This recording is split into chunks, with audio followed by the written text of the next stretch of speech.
So looking back on the month of October, we're talking literally now one of the worst months in like 22 years. That's a big problem. Yeah. And the problem we're talking about is layoffs.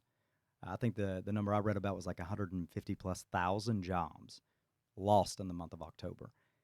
And we go back 22 years. 22 years puts us back what, like 2003. 2003. Yeah. Yeah, so a very relatable season of life, if you will, right? Where market's been humming in the '90s. We got massive technology change, seems very familiar, and then of course you're getting into this uncertainty of how technology is gonna apply to everybody's life, businesses and corporations, how they're gonna develop and grow, and then of course we know what that lost decade looked like. So I think there's a lot of uncertainty out there, and then of course another hot topic that we got to break down too is the fact that we're in the middle still at the time of this recording, a government shutdown. So then it's like we don't have an official jobs report. Right. So how big is the issue? You know, we hear about the layoffs from corporations. There's mixed news on whether AI is actually playing a part of these layoffs. There's a lot of assumptions out there, and where are these people going, and what actually is the average time for someone to be expected to be laid off? A lot of questions. I'm assuming people have, and a lot of questions that these individuals have, because these headlines that we read about with these job layoffs, we're talking about people's lives. Right. Right. Yeah. Right. Especially right before the holiday season. Right. And so when you mentioned 2003, what was happening in 2003, right before it was that the dot-com bubble, and the headlines now are saying, "Are we in the AI bubble?" And depending on which article, which source you look at, some may want to point to these layoffs as AI is taking over people's jobs, which is a fear that most people have. And I don't quite really believe in that, as far as like that's the main driver to what's going on right now. And then as we continue talking and during this conversation, we'll see that there's some restructuring going on. Yes, AI. There's a lot of investments going into AI, so companies are understanding that the power to be um, more efficient with AI may come at the cost of layoffs. There's talks about, are we in a recession? Are we going into a recession? And when you say the government's shut down right now, well, we have a Fed decision coming up in December of whether we're going to have another rate cut. And if we don't have the exact or at least accurate job numbers to determine what the economy is actually doing right now, does it put the Feds on pressure to make a rate cut without having Mhm. the accurate numbers in front of them? Which is, and then you throw in the mix of like policy, tax laws that's created this incentive, lower interest rates to borrow money at the corporate level, right? It's a very interesting kind of formula that's out there. So yeah, so let's jump into it. I want to throw some companies out here. We're talking Amazon, Microsoft. Amazon's 14,000 plus. Microsoft is 9 to 15,000 roles in 2025. Intel's 24,000 plus, maybe greater, Mm, maybe hitting closer to 35,000. wow. Salesforce 1,000 plus, Scale AI, UPS. I mean, you name like UPS 48,000. 48,000, 48,000. 48,000, and yeah. So just like looking through some of these companies and trying to come up with a better understanding as to why, right? Because you're right. I mean, I think the noise out there that oftentimes is presented, especially in the world we live in right now, is AI is the blame. Okay, I think it's in some sense that can be a cop out too. Mhm. Not that AI it doesn't have the ability and is not replacing jobs. I actually believe it's a very much a concern that we all should have, but is it the actual reason for all companies and for every position that's being laid off? And I was reading something about this whole thing called corporate washing, and it's just basically the idea that companies can get away with laying people off in a very subtle, notion, if you will, because the message can always be AI. And so, Mm. really, what they're doing is Almost like a just scapegoat. washing. Yeah, right. It's in a scapegoat. But you look at like these corporations, and one of the things that stands out to me that I struggle with is You look at the amount of people being laid off, and then you look at the amount of money dedicated to capex, Mm-hmm. right?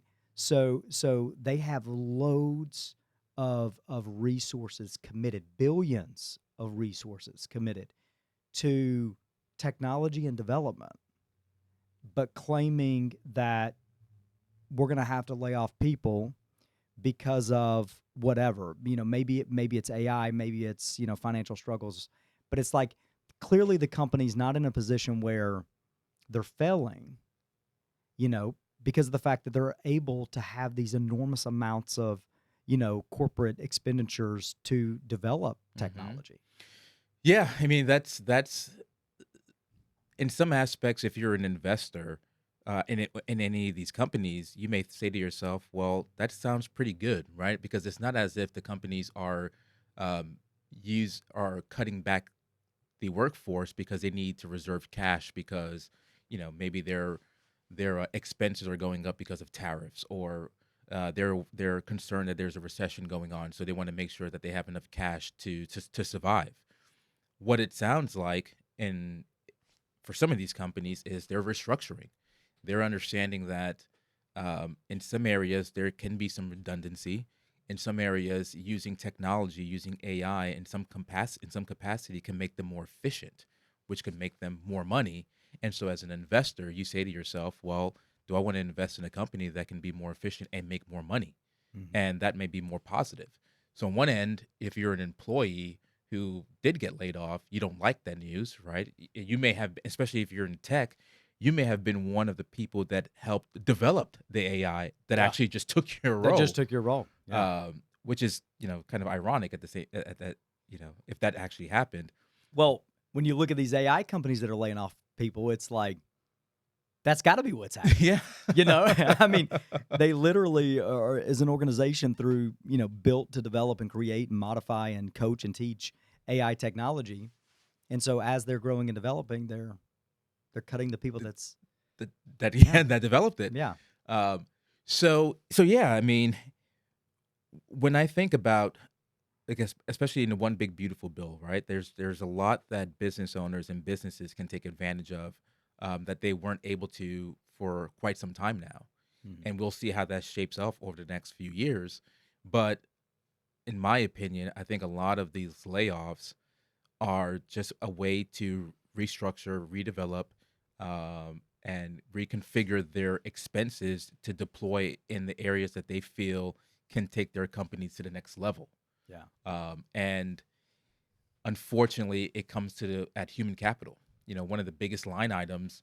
I mean, let's speak for our company. One of the biggest line items for us is wages, Yeah, for sure. right?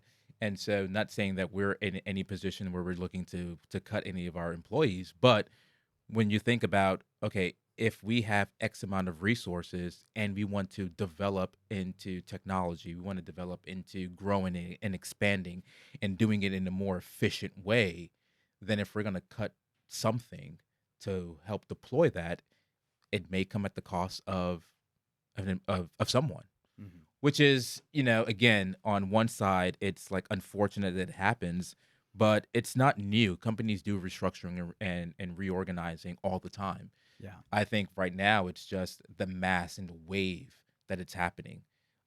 It's just unsettling for some. Yeah, I think, and the timing seems And the a bit timing. weird, right? You're Yeah. talking like once again in the Q4 of a year where many companies are surging with need and demand, and then you have the government shutdown. You have obviously Trump's first year of completion. You have the uncertainty right now going on with Venezuela. I mean, the list goes on and on, really. And so I think it's just like the timing of it feels uncertain Yeah. as well. But I think you're right. You just go like if you keep it simple, like if you're watching this and you're trying to figure out like why would a company do this type of thing, and I think your explanation's perfect. So I kind of look at it like pruning. You know, like when you prune something, you cut stuff away, but the whole process and the concept of pruning is that you're going to make it cleaner, better, more efficient, and healthier, right? And so it is unfortunate because we're talking about real people Mm-hmm. and real lives, which I would, going to fight for the concept that getting laid off is not the worst thing in the world. right? For many, they find a lot of freedom and a lot of new about them in that process. But these companies, right? It is what it is. That's the idea. We're going to consistently look at ways to, streamline and make us a better us, if you will. And the idea behind that is we got to go through a pruning stage consistently, the cutting away. You know, um, And when you look at the numbers too, I mean, I think would you say Amazon is like 14,000, give or take? I if I could be wrong, but I believe it's like 1% or maybe even less than 1% of the actual workforce. So yes, 14,000 is a large number, but when you just think about it as percentage wise, or they just cut 1% of their sales force. I mean, of their so what do workforce. you think? You think the headlines are? You think it's political? Yeah, Or you think it's a push because, like, we're talking about an election year coming up, I think I midterms? think it is. I think it is. I mean, we live in a fear based economy where fear, bad news sells, Yeah. right? And so when you say, if you said Amazon's laid off 14,000 people, you're just like, wow, that's a lot of people. If I were to say Amazon laid off 0.5% of their workforce, that may just you may just skip that article altogether. Right. You're like 0.5%. Oh, it's not even 1%, Yeah. right? It's just You just don't. you don't even think You about don't it, even think right? about it. So I think in some areas it is a little bit of manipulation to keep you hooked, to keep you thinking. And you're right. We're 1 year into a new administration. We have midterms next year. We have this uncertainty about tariffs. I mean, the Supreme Court right now is ruling on whether tariffs are legal or not. Right. So you have all of this going on, and the economy is doing the stock market's doing well. Right. So Do why you not? think? Do you think? Right. And it's hard to know if jobs are doing well, like job openings, because we don't have a recent report. But like with that thought, the worst month we're talking about was also the month where the government's been shut down. Right. Right. So I wonder, you know, why this is becoming so lively at the very moment. Um, is there an incentive? I don't know, and I know you probably don't know either, but I'm just thinking out loud, right? Is there an incentive for organizations to play off this idea in this scenario at this very moment? Is there any, um, oh gosh, total conspiracy theory running through my head right now. But I mean, you're right. Is the incentive for tax credits greater to the P&L and L and the books and the financials of these large organizations, uh, better financially for them than the cost of labor at the current benefit of what that labor does for their company? So, like, I wonder if these companies are looking out to next year and they say, you know what, we have expense for staff at X, and we know what that cost delivers in regards to productivity, output, whatever. And I wonder if they look at the tax benefits of investing into technology and the ability to offset that expense, because you're developing, you get the benefit of the development and the continuation of that product growing, but then you also get to offset massive, cash flow coming through your P&L. And I wonder if that variation is actually a greater incentive than the cost of creating present day product with the Hmm. cost of labor. Yeah, I would say yes. I would say there's probably some truth in that. And I mean, we're talking about companies like Amazon, Microsoft, Salesforce, right? These are companies that are future thinkers, Mm-hmm. right? So they don't. I would assume, right? I've never been in a boardroom with any of these CEOs. Too Um, bad. too bad, right? I mean, this is a plug. If CEO of Salesforce, if you want me in your room, let me know. But I would assume that they don't run their budget like the average American runs their budget, right? The Right. average American, what, can't save, don't have $1,000 for emergency, right? So if they had flat tires, like I had the other day from coming from the airport, right? Flat tire, I had to get Which, by the way, is the worst time I have a flat tire. When you're ready to get home, you've been gone on a series of business trips. Ah. You fly back into Atlanta But thank you. off of a 5 a.m. flight. I know, and I don't know how Oh, to change a tire, so thank you for being there because I would have been lost. But the next day, I put 4 new tires on my car. Right, it's $1,000. Like yeah. the average American doesn't have that ability to do that. So I go back to a company. Well, a company like a Salesforce, like an Amazon, like a Microsoft. They're not running their budget like the average American. They're thinking not about 2026, not even 27. They're probably thinking about 2030. Yeah. Right. Right. Right. What are we going to look like in 2030? What's the technology space going to look like? What products are we developing? Are we going to launch in 2030? And so we have to make the decisions and the investments today Mhm. for 2030, right? And so again, it may come at the point of pruning. We have to cut. I mean, the average. Let's see. The average computer and IT occupation, the median income is $106,000. Software related roles are 100,000 plus. Right. So if you lay off 14,000 people making over $100,000, you do the math. What can we do to invest that can 5, 10x our productivity and our cash flow and our innovation and our what do we look like in 2030? I mean, Nvidia just crossed $5 trillion as a valuation. Microsoft and I think it's Apple are right behind it at 4 trillion. So Mhm. these companies are again, they're not running their budget like the average American. They're thinking 5 years down the road. It's a totally different world, you know, and like even what you're saying is a bit unnerving to most because it's like, how do you compete? Once you lose your job, how do you compete in that world? And I think what we have to do and what I think is important is that we deliver some guidance on like what's your next step type of Hmm. thing. So like you're talking about these individuals that are making on average, especially in the tech world, 140,000 dollars a year, and I'm gonna assume based off of the season of life we've had Hmm. economically, especially since COVID, and the I get I think we've been living in a season of plenty. It's been plentiful, it's been abundant. People have been able to make more and more money every year. They're accustomed to that. Yeah. Yes, expenses have definitely ate up a good portion of their increases, but the reality is they've been very comfortable, confident, and dependent on the fact that they're making what they're making. And so if you're someone who is, if someone's out there and they're like, hey, I've been laid off, I'm worried about potentially being laid off. These individuals may have to visit a life that they haven't really had to think through, Hmm. you know, just because, since, you know, really 2010 and forward, everything has slowly been building, Yeah. you know?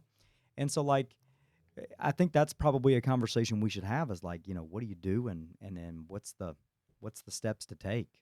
Yeah, I remember personally in 2020, if you remember this, again, wasn't that long ago. We were rocking and rolling as a company, Right. and then we had what 4 or 5 offices. We had 2 offices in Alabama, and then all of a sudden, shutdown. Yeah. Corona. Corona hits, right? And our office in by the Brave Stadium, we kind of shut it down in the sense of like most of our clients were retired, kind of a little older. This whole idea of COVID hitting and targeting older demographics, so most of our clients didn't want to meet face to face, and so we kind of shut down in the sense of we did more virtual meetings.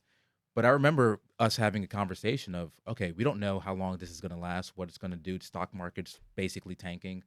Uh, we need to revisit our budget, Yeah. financial for the business and personally. Mhm. So I remember you said, "Well, I got to get skinny budget." And I was like, "Get skinny budget? What's that?" I know a get skinny like diet plan, but what's the get skinny See, I'm not budget? good at that one. So you remember you telling me that, all right, you have your own budget for your family. That's everything, line item of everything, needs, wants, desires, everything of that sort. and then you just cut out things that, all right, if we go into a season of 6 months, 1 year, 2 years, or whatever this landscape may develop to, I've got to get skinny plan where I've trimmed my budget, I've pruned my budget to just what is needed, Mhm. right? And so I think in this season right now, if you've been laid off or if you're thinking about, you know, my coworker just got laid off, 14,000. I work for Amazon. I might be next. I think one of the first things you may want to do is look at your budget and maybe get skinny budget and Yeah. look at what are my needs, what are my wants, what are my desires, and maybe start to cut out, okay, what in my budget what fat can I trim out of my budget to know that at least the core essentials that my family needs is covered for. Yeah. It's I think it's a good exercise to do frequent throughout your life. Truth be told. I think well, number one, I think it's a good thing to teach to your children and your grandchildren. And I think we tend to believe our own lies way too much, which is I don't I don't have to have it. I know I don't have to have it. I'm just doing it because I can afford to get it. But if if I couldn't afford it, I wouldn't get it. But would you? Hmm. You know, I'm not affected by the Joneses next door. I go on a vacation, stuff like that. But I don't have to keep up. That's not really my thing. I don't get pushed into that scenario. But do you? And so, like, you know, you and I are both faith driven individuals, and so as a part of like our belief in faith, we have this, really this teaching of fasting, right? Which is, kind of a gaining control, if you will, over the desires of your flesh. And I think this get skinny process that you're talking about, I think it's very similar, Yeah. right? I think oftentimes, even if you can afford to do, you should go through a season of like fasting and force yourself to get skinny. And just because I think there's a lot of freedom with that. It's I look back in like my own life experience of being raised in a family where my father was a missionary and we got to travel and be had the ability to see parts of the world that most people will never see, and being that his ministry was focused on like rural and untouched areas, we had the opportunity to like literally be in these tribal communities like days back in a canoe or a whatever, a airplane flight to a random area in the middle of nowhere or a hike. And when you're there with these people, you realize that all of what you have that you enjoy every day, which is nothing wrong with that, but how really meaningless it can be to your core like joy and what really matters in life. And so I think as Americans and as especially for the individuals that are, 30s, 40s and 50s, that maybe they still got kids in the house, they're in their best earning years, best season of their life. When I think about that season, because I'm in it, I think about families that get caught up into travel ball, they get caught up into Hmm. spending, they're buying their kids the next best thing, they're constantly, doing, going on trips, whatever. And it's like, have you shown or taught your kids by example that you can say no, not because you can't afford it, but because you just have the ability and the discipline to say, there are things that I would like to do, but I don't have to do, and I'm not going to do it. And have you tested that season of life? I think that's the get skinny process, is like create that, what is my lifestyle cost today? And then what can I immediately extract? And then do it even though you don't have to. Hmm. Yeah, I mean that's what discipline is, right? You're doing things you don't want to do, but almost you have to do it. And and this is a good way for you to prove to yourself that you aren't keeping up with the Joneses, or you can actually do it, right? Uh, it's hard. It can be hard depending on what it is, but I think it's like you said, it's necessary.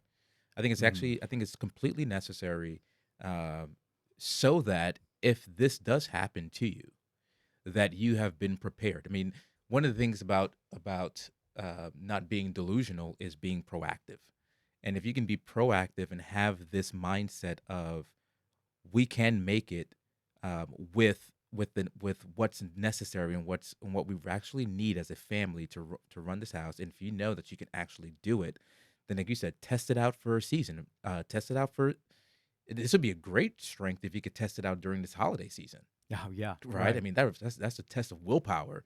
If you can say, right, I know we go lavish on Thanksgiving, I know we go lavish on for Christmas, but maybe this year we scale it down a little bit Yeah, and just see if you can actually do it. And if you can, if you come out the other side successful, then at least you're ready for the fight, right? 100%. I was thinking about this. I was trying to look it up real quick. I was watching last night, literally. Amy and I were watching the interview with Erica Kirk. I don't know if you saw it yet.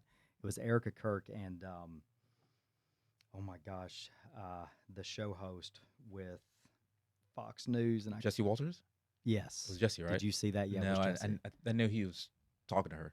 So I haven't watched the whole thing, but I was watching part of it, and she made a statement about Charlie, which I thought was an incredible statement, and she did preface with, he's not perfect, but was what Charlie was confident and excited about in his life is the fact that he got to a place where he conquered self discipline, Mm, and and she said he wasn't perfect, but he truly conquered self-discipline. So he started, Jesse was expanding on, like, what do you mean by that? And it was just, he was a very, very disciplined individual. And she gave like a few examples of that. And one of them, I thought, man, he honored the Sabbath. And one of the examples she gave is he would walk in to the bedroom when he got home on a Saturday. And when he got home on the Saturday, he'd walk into his bedroom, have that junk drawer, he'd open it up, shut his phone off, put it in, bam, close it, and wouldn't get it until Monday morning. And that was his thing. Wouldn't look at it. It was his freedom moment. And I thought, with our conversation about what do you do if you're laid off, and what do you do if you're the individual that may be worried about being laid off, and the truth is, Mo, this applies to everybody. What do you do if you're an individual who's making a killing right now and your life is great and you're thriving? We've always said you have to have a massive respect for your ability to create income and your timing and your position of creating cash flow, because those things can change, right? hmm Life can change, industry can change, careers can change. And so the point is you have to have respect for both of those things, your ability and your opportunity to create this income that you're getting, and occasionally fast from it. Don't enjoy it all, right? Take a moment to step back and figure out how skinny you can get. Extract all the things out of your life that you don't need. That if in a worst case scenario you had to go to beans and rice, could you really do it? hmm Could you get there? Um, and what does life look like at that point? And I think you'll learn a lot about yourself. what it's totally off the hip, but what do you, if you were to get skinny right now, what's the one thing you would cut off that you would Burn boot really camp. hurt, that would really hurt you? Burn boot camp. Because if I got to get skinny financially, I got to get fat. So I'm going to get rid of the work. No, I'm just playing. I'm just playing. That was a total joke. Um, It would hurt you to it would hurt me. yeah. Hmm. That I Just spend curious. money on a regular basis. Yeah, yeah. Even if you think about this season of life, even if it's not monthly, again, I talked about holidays. Like, all right, how about this? Would you not get Christmas gifts this year for your family? Or maybe one gift per person. Well, okay. I'm just curious. I think I would be totally okay. I'm going to say this, okay? But this is one of those, can you really do it? Yeah, Okay. that's what I'm asking. So Yeah. like I really don't have like a personal spend money on me type of thing. hmm If you look at like our hobbies, all the things we do. Now, do I have nice things? Yes. And I don't think there's anything wrong with enjoying, what your hard-earned work and effort and the rewards of that. Do we have nice vehicles, and do our kids enjoy nice things? Yes. Most of the hobbies that I participate in are not hobbies that necessarily I'm doing because of myself. It's because of my kids, right? Okay. So I don't, if you think about, like, and I think it's evident because I suck at all of them. Okay, so so it's a good point. Could I give up golf? Well, yeah. The reason I play golf is because my kids play golf. Otherwise, why would I go out there? I'm terrible, and I get pissed off every time. Bass fishing. Yeah, we have a bass boat, and the kids are on the bass fishing team, and we got a tournament this weekend. And it's like, would you could you sell the bass boat?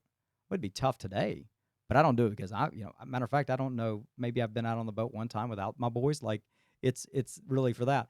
So I don't think like cutting anything out of like my life, but I do think that the ability to be generous would be the ability to not be able to be generous Mm. would be extremely challenging for me. Um, so to your point, would you, if you couldn't do it, could you be okay waking up on Sunday morning and not? I think I would be more troubled if I woke up on Sunday morning and didn't have the ability to maybe provide gifts for my kids versus having the ability and not doing it. And why that is, I don't know. I think it's probably just, being a man and feeling like you have a responsibility to succeed and to thrive. And, once again, I think we too often equate that to financial status and position. And so really, should I feel that way? Probably not. Mm-hmm. My kids, if we woke up on Sunday morning and I couldn't afford to do anything and they knew that we were trying and I was trying, would they really care? No. Heck no. No, I think they have a level enough mindset to understand it, but I think that would probably be me. I don't think there's anything else, Mm-hmm. I think I would hate to not be able to invest in the business. And I know that sounds cliche, but you know, I think my life is like when I think about like what I enjoy and what I love is the whole just concept of continuing to thrive, you know, not wasting time. And so in any area of life, whether it's my children, my wife, my family, my business, clients, and you probably feel the exact same thing in your life. It's like, everything I want to do, I want to thrive. And you take money out of the equation and you get to the world of like business and stuff, it's hard to thrive without it, Mm-hmm. you know? It's hard to thrive, and help your kids maybe thrive in certain areas, even though they may not need to, whether it's sports or whether it's academia or, whatever. It's hard to help them without having resources, type of thing. So I don't know. It's an interesting question. Great. Now I got to think about it all day. But I think your answer, as I think it was a great answer, by the way. And I know I caught you totally off the hip, but I think your response is what some of these companies are thinking about themselves. Yeah. They're thinking about the rest of their employees. They're thinking about the future. They're thinking about we need to thrive. Yeah. Right. And it may come at the expense of, I gave an example of Christmas gifts, right? Well, as a family, we may need to thrive for 26 because X amount X is coming down the road, so we may need to shut down how elaborate we do our celebration this year.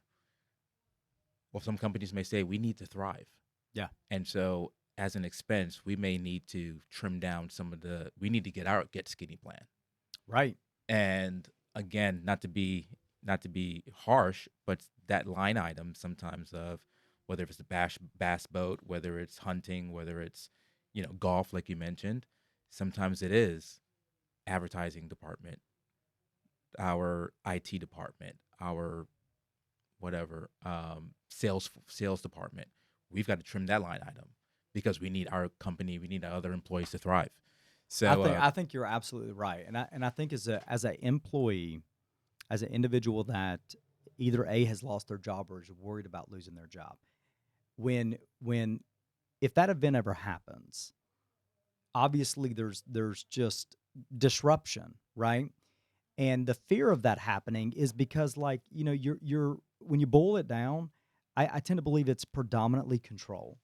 Okay, because as an employee, you misinterpret control, and you think that because you have this position in this job, you what you really are getting is stability, Hmm. not Okay. control. Um, the evidence of being laid off Proves that. is proven that you don't have control, but you lose control over your life because you interpreted stability as control, and I think That's a losing good point. control is okay, because I think with the reality of that is that you didn't have it anyway. Mm. And that's part of the reckoning that needs to happen many times, I think, in anyone's life, right? We all go through seasons in different areas of our life where that becomes clear, whether it's the loss of a loved one or an illness or whatever. It's like the truth is I don't control the long-term narrative here. I don't. And so when you go through those seasons, resilience is not your ability to avoid disruption. Resilience is your ability to rebound and to drive through disruption and to learn from it and to progress through it, and not to forget the reasons you got there and not to repeat the reasons that led you there. So, I think you look at like stories, even most successful people, they've had those moments, Yeah. right? And oftentimes that's the turning point, that led them to where they are today. So I would say if you're someone who has, you've lost a position and you're kind of like, what in the world am I going to do? How am I going to make ends meet tomorrow? There's some fundamental steps you need to take. Apply for unemployment, get skinny plan, look at your cash reserves, build your priority list of which accounts can help front your needs today. So we have these bullet points there that you can follow, but the reality is you know don't get lazy. Wake up every single day as if you got a job. Embrace the uncertainty of tomorrow, and have some faith, you know, that this season's going to teach you more about where you need to go, and maybe it's just what was necessary to get you online with your purpose.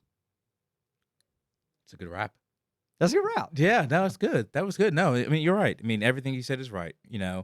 Um, yeah, get skinny plan, file for unemployment. What's the average time frame? Like 24, 24 24 and a half weeks, weeks right 24 and a now. half weeks. So that's what, 6 months? Yeah. Yeah. So this season of life that if you've been laid off could last on average 6 months, right? Which is why we talk about all the time. But you have an emergency fund, right? 3 to 6 months of your expenses just for seasons like this. So hopefully you're there and you have it. And if you don't have it and you're not laid off, well, here's your warning, right? Start building that emergency fund just in case. I love what you said about control versus stability. Like we, Mhm. we just don't have control. Um, you know, health insurance benefits. If you had a severance package, really think about how to expand that and stretch that severance package to last you 6 months, maybe even a year. I mean, we're talking about unemployment. Unemployment is at what, 4.3% now. It could be rising. So, as these companies start to trim, we may see a wave of other companies starting to trim down their workforce. Yeah. Right. So, 6 months could be eight. Could be 8 months. Could be 12 months.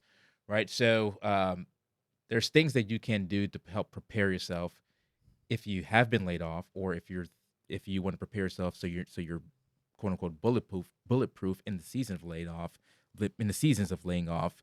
Um, really take some time right now to consider where your cash is, where your priorities are, what your priorities are, and how you can navigate that season. Yeah, absolutely. And I think I'll add on just a few things to that, and that is the emotional aspect. Look, if you lose your job, there's no shame in that game. All right, so you got to eliminate that right out of the gate. It's just a season. It too shall pass. And if you're someone who has children, like, you can't do the whole Christmas thing. You can't buy all the gifts like the neighbor can, or your children's friends can. Like, invite them in a little bit to the situation, depending on their age. I think it's healthy for them. Mm-hmm. Like, let them understand it, because they themselves may face that experience when they're, the head of a young family. So And they want to allow see how you navigated allow it. them to see it. Yeah. And I think when you bring them into that, and you help them understand that, hey, life has its challenges, and we're going through some things right now, and I'm unemployed, right? I think especially with children of age, What a beautiful thing. I think we need to be transparent in some way so that they can understand. And you know what? I think you find at the end of the day, it may be one of the best Christmases you've ever had. Mm-hmm. You know, just because the focus is not the thing, it's the people, and that's what it really needs to be It comes about. back to the true focus and the true reason of Christmas. That's exactly right. Right? It wasn't about the gifts; it was about the gift that was given to us. Exactly. So hope it helped. It's definitely a hot topic right now. So yeah, do your work and keep grinding. I love it. All right, my friend. On to next time. On to next time.